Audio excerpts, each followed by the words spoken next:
Si j'ai bien réussi mon coup, je vais encore faire chouiner les ultras de tous bords avec cet exercice, et c'est cadeau. Salut les truffes, j'espère que vous allez bien. Alors oui, je sais, j'ai encore changé de décor, je le tiens pas en place, voilà, vous allez vous y faire, c'est pas grave. On va commencer comme ça. Si vous n'êtes pas abonné à la chaîne, n'hésitez pas à le faire. Ça permet de nous soutenir et en plus, ça fait toujours plaisir. Aujourd'hui, on va parler d'un sujet qui fâche et d'ailleurs, je suis pas tout à fait sûr d'être d'accord avec moi-même sur l'emploi de cet agrès. Tout simplement parce que beaucoup d'entre nous, éducateurs canins, recommandons de ne pas l'utiliser, moi le premier d'ailleurs, et je ne le recommande pas tout simplement parce que mal utilisé, on a potentiellement un mauvais contrôle sur le chien, et en plus de ça, la bougresse a le vilain défaut de tendre en permanence la laisse, ce qui moi me dérange, et ceux qui me connaissent un petit peu maintenant savent que je dis toujours laisse détendue, relation détendue. Du coup, maintenant qu'on a dit que c'était de la merde, on va voir pourquoi je recommande de l'utiliser. Du coup, il est schizophrène ou pas? Ou alors il est juste con? C'est pas impossible. Il y en a plein qui le disent ça en ce moment d'ailleurs. Ouais, alors après, ça reste subjectif, hein. La connerie des autres. Ouais, c'est pas faux. Et du coup, il est con ou pas? Ah oui, ça c'est sûr. Mais là, pour le coup, c'est pas le sujet. Bon, ça vous dérange pas là pour reprendre la vidéo peut-être? On est toujours dans le cadre d'un apprentissage du suivi naturel. Hein, tu te souviens, hein, je sais jamais de quel côté ça se met, mais il y a une petite vidéo qui en parle. Le but, c'est qu'avec le minimum de contraintes, on apprenne à notre chien à nous suivre. Bien sûr, on est au niveau débutant là, hein, et que ce soit pour un chiot ou pour un chien qui doit apprendre à marcher en laisse dans la rue par exemple.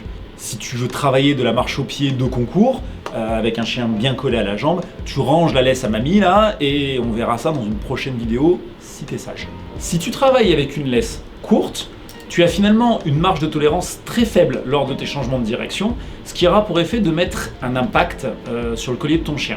Cet impact, il doit être évité pour deux raisons. La première, c'est déjà mieux si on peut éviter de mettre un impact ou de tirer sur le collier du chien. La deuxième, on dévalorise l'importance de ces tensions sur la laisse, qui finalement veulent dire « je suis pas content », en les noyant au milieu de dizaines d'impacts parasites que finalement une laisse enrouleur pourrait éviter. Alors je vous entends déjà râler « oui, Johan, si le seul problème c'est la longueur de la laisse, on n'a qu'à utiliser une longe ». Ce à quoi je répondrai bah oui. Parfois, je suis assez concis comme mec dans mes réponses. Mais tout le monde n'arrive pas à gérer une longe convenablement, surtout en ville, et parfois, le mieux est l'ennemi du bien. On se montre juste un petit peu plus tolérant, puisqu'en fait, on le voit sur les vidéos, le chien finit par me suivre, et du coup, sans coercition.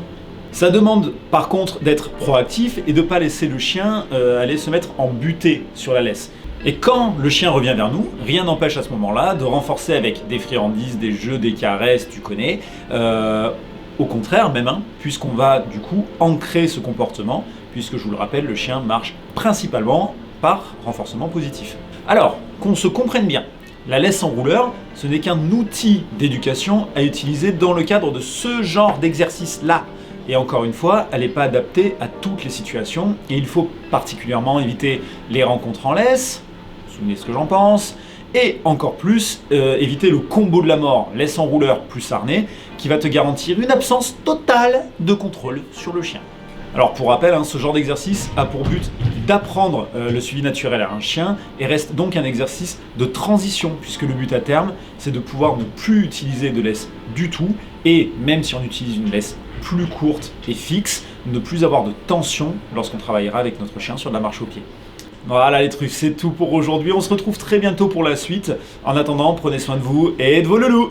Ciao!